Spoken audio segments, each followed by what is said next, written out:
চলেন রেসিপিটা শুরু করি। আদা রসুন পেস্ট দিয়ে দিলাম, 1 চামচ লবণ, 1 চামচ হলুদ, 2 চামচ শুকান মরিচের ফাঁকি দিয়ে যে সরষের তেল ঢাইলে দিলাম, দিয়ে হাত দিয়ে ম্যারিনেট করে নিলাম। এখন যে আলু কাটা ভাজা নিমু, তো আলু কাটা আমার হয়ে আসলো, নামাই নিলাম। এখন ওই তেলের মধ্যে গোটা গরম মশলা দিয়ে খুন্তিতে ভালো করে নাড়াচাড়া করে এই যে ব্রাউন কালার হয়ে আসলো, মাংস কাটা ঢাইলে দিলাম।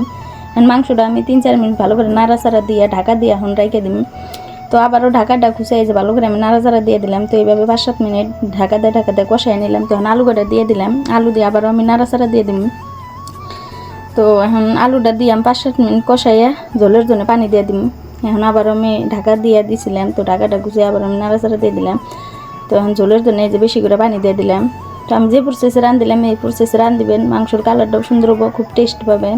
তো ঝোলটা ফুটে আইছে, বলো ফুটে আইছে। এখন আমি যে গোটা গরম মশলা, জিরে আর বারো মশলা ফাঁকি অ্যাড করে দিলাম। এখন নাড়াচাড়া দিয়ে ঢাকা দিয়ে রেখে দিলাম। তো 4-5 মিনিট কষাইয়া এই যে আমার সবজিটা নামাই নিলাম। ভিডিওটা ভালো লাগলে প্লিজ লাইক করবেন। থ্যাংক